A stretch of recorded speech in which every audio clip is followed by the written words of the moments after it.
किती वर्षापासून तुमच्या गावाला पाण्याची अडचण आहे? जवळजवळ 14 वर्ष झालं. नगर परिषदेत गेल्यापासून आमच्यात गावाला पाण्याची अडचण होती. त्याच्यामुळं आम्ही दादांकडे पाठपुरावा केला. दादांनी पाण्याची सोय करून दिलेली आहे. दादांनी आमच्या शब्दाला मान देऊन आम्हाला सिद्धनाथ मंदिर राघुचीवाडी या परिसरात बोरची सुविधा करून दिलेली आहे. दादांचे खूप खूप धन्यवाद. आज मी एक दादा आमच्या गावामध्ये आले, त्यांचा वाढदिवस आहे.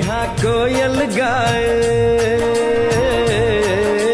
बोले पपीहा कोयल गाए सावन घिर के आए ऐसा देश है मेरा हो ऐसा देश है मेरा ऐसा देश है मेरा हाँ ऐसा देश है मेरा.